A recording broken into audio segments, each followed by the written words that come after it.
All right, this is an interesting study that Matt Iglesias is writing about that kind of caught our eye about the impact that cable news has, which I guess was a good segue that I just provided there for us. Let's go ahead and throw this piece from Bloomberg up on the screen there. It says, what if Fox News viewers watch CNN instead? Previous studies have shown that partisan media affect how people vote. A new study shows they also affect how people think. So I'm going to give you some of the details, but the TLDR is that cable news matters. It really does shape public opinion and how people vote. But the good thing about that is that also means that, hey, people's minds can actually be changed if you have a better information ecosystem. And to me, that's a very positive thing. So here's the details of this study. What they basically did is they took people who were religious Fox News viewers and they paid them to watch only CNN, and they like had an enforcement mechanism to make sure they weren't like sneaking in their Hannity on the side. And what they found is CNN and Fox covered different things during this happened in September 2020. But the audience of committed Fox viewers, which started the month with conservative predispositions, they actually changed their minds on many issues. Switchers were 5 percentage points more likely to believe that people suffer from long COVID, and 6 points more likely to believe many foreign countries did a better job than the US of controlling the virus. They were 7 points more likely to support voting by mail. They were 10 points less likely to believe that supporters of then-candidate Joe Biden were happy when police officers got shot. They were 11 points less likely to say it's more important for the president to focus on containing violent protesters than on the coronavirus. And they were 13 points less likely to agree that if Biden were elected, we'll see many more police get shot by Black Lives Matters. And there were a couple of stories that broke during that time that basically Fox News sort of like memory hold and didn't talk about, and CNN did. So they also showed awareness of those stories where the Fox News viewers didn't. And one of the things that he says switchers changed their mind about was Fox News itself. They became more skeptical that Fox would cover a story that reflected poorly on Trump, even if it were true. I think that's actually really important because it reveals their eyes. I'm sure they still didn't love CNN. Like they saw CNN for the fraud it was. Yeah, but it also opened their eyes to, oh, I'm being sold propaganda over here as well. Iglesias concludes by talking about how, you know, Republican members of Congress and Republican elites, they will go on any platform to sell their message to the American people. And Iglesias, who's, you know, center left, he basically makes the case, we got to stop with this whole, like, I can't believe that you're, like, validating or platforming by going on Tucker Carlson and going wherever. No, you need to compete in all of the information ecosystem, because, in fact, people's minds can be changed, and they do actually take in the information that is being reported to them. So however you feel about the various issues, and certainly we are not CNN or Fox News fans here, but I think the important part of this study is how much the media diet ultimately matters, and that the image that's been portrayed of the American public as just these, like, mindless robots who are totally partisan and never ever change their minds is also completely untrue. Yeah, it's fascinating. There's so much to say about this. Yeah. I think what it is that number one is, this is a bleak one, cable news matters. And that's why he's saying why you should go on in order to talk to people. I was talking with some people over the weekend, and one of the most important things is that we have to understand is that old people predominantly watch cable, and they derive an immense amount of their political belief from that. That's a flat fact. It is not changing anytime soon. And also, old people vote. This is why cable, this is why if you're younger like me, you feel like you're living in a bizarro clown world, because you're like, how can only 10 million people watch cable news and yet it rules our entire discourse? Well, the law of disproportionality is what impacts. If those people are the ones who are most likely to vote, especially in a party primary, then you can actually have 10 million people who rule the entire country of 335 million. That's essentially the story. But also, it goes to show that when candidates are running, and this is where Bernie Sanders took an immense amount of pushback for doing that Fox News town hall. If I recall, 3 million people watched it. Yes. An immense amount of people watched it. And Chris Wallace, you know, didn't pull any punches whenever he was doing it, and a lot of people got something out of it.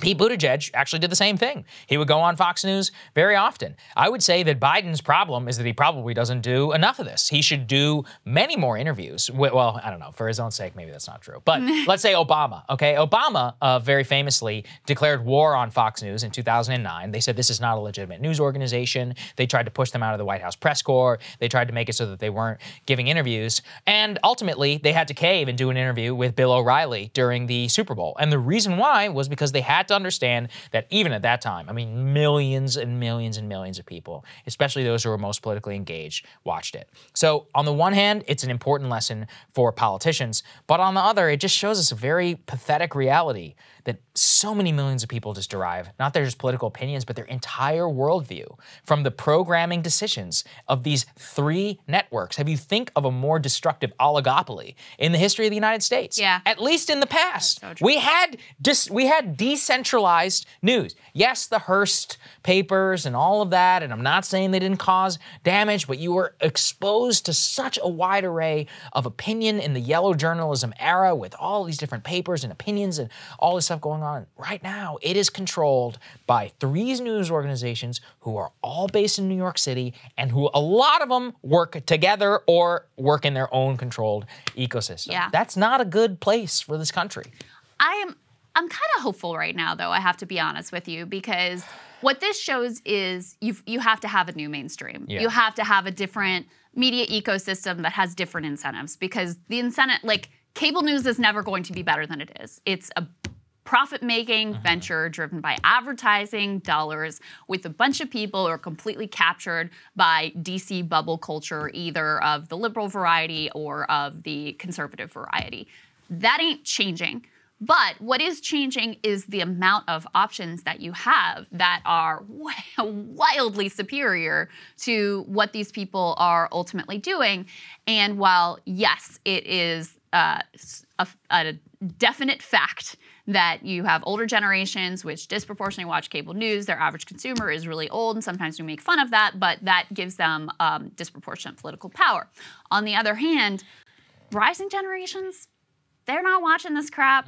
They're not watching it at all. Those Amazon workers who just voted to unionize. Yeah, they watch TikTok. They weren't watching this crap. They were Right. watching TikTok from the Amazon labor union. I know Christian mentioned to me a lot of them watch Rogan, which is interesting for those of you who, think that Rogan is like ushering in an era of total right-wing government or whatever you think it is that he's doing. So, there is an opportunity here to create a much better media ecosystem and information ecosystem. And what this study shows is that if you do that, there is hope, because people change their minds. They change their views. We've seen it here. I think our union coverage, to sort of like toot our own horn, I think it has changed a lot of minds. And it's because we aren't just preaching to the choir, because we do have an ideologically diverse audience that, listens to what we have to say and considers whether they might agree with some of the things that we're bringing to the table. And so we've seen the way that the response to our union segments and labor segments has grown and interest has increased. So it just, again, demonstrates the fact that, people are open-minded, they do think things through, they can have their minds changed, but you have to actually have the information in front of them. And so the union movement is a perfect case in point. There was some coverage, extraordinarily, which is very rare, of some of the strikes that unfolded this year, but like this Amazon effort on cable news, completely invisible, completely buried, even though this is the most extraordinary labor victory that we've had since the 30s. The Starbucks workers, they've gotten a little bit of coverage, but again, this is an incredibly turning point for the labor movement. And if you're watching CNN, Fox, or MSNBC, you barely even know that it's happening whatsoever. Well, there's a class element to this in terms of Christian. Let's just be honest. I think a lot of people who discriminate against him, both cable news bookers, AOC, and others, simply because he's not a polished up union organizer boss from big labor. I think that's true. I also think it's true in terms of the new form of media. I mean, the number one way they like to denigrate, somebody quoted me in The Atlantic over the weekend, and of course, every single time, podcaster, Saagar and Jetty. Okay, I mean, sure, that's true, but they use this terminology, and I've come to embrace it, of, they try to denigrate you. Would they refer to Margaret Brennan or somebody who has a similar size audience in that way? No, I mean, not at all. They refer to them as a news host over some sort of more neutral language. That's fine, but it just goes to show you, again, that there is a denigration of the form of media that you and I are participating in right now. I mean, one of the ways they've come after us in the past, YouTubers, Krystal and Saagar. I feel like podcast is like one notch above YouTuber. Is even more like right, exactly. You're totally silly and irrelevant. Exactly, like, YouTube. And it's like, well, no, actually millions of people watch YouTube, and is there a real substantive difference between somebody who's watching YouTube and cable? The answer is yes, the YouTube viewer is actually actually 10 times more engaged than some crap that's on in the background. But that's a deeper conversation. More what I'm talking about is that the form of media that we all consume in, Rogan as well for entertainment, even this, or even comedy on YouTube, news on YouTube, even on Instagram, TikTok, or whatever, they're meant to denigrate it as not a legitimate source of information. Instagram, there's another one, right? Which is that you can find, and I've done this, the amount of health information that I find on Instagram, you gotta be careful in terms of what you wade into and what you don't. But, I've lost like 12 pounds so far this year. It's because of Instagram and YouTube and Reddit. I mean, that's honest. Yeah. But that doesn't sound legitimate. It sounds cringe even whenever I talk about it. That's the point, which is that even though vast majorities of people consume information and get information this way, the mainstream has this elite cachet, which we're slowly trying to change and destroy here by the work that we do. And that is where breaking through that and creating the new mainstream is probably the single most important political project of our lifetime. That, I think, is really, really key. And look, the bottom line is, because of the incentive structure, because of the way that system is set up, they're just not very good at their jobs. Yeah. They miss things that are really important. They have tremendous blind spots. They obviously have complete ideological blind spots and capture. And that means that they are not actually informing you in the way that you need to be informed to conduct yourself as like a citizen in this country and really understand what is going on around you. Cable news is ripping us apart, dividing the country, making it impossible to function as a society, and making it impossible to know just what is true and what is false.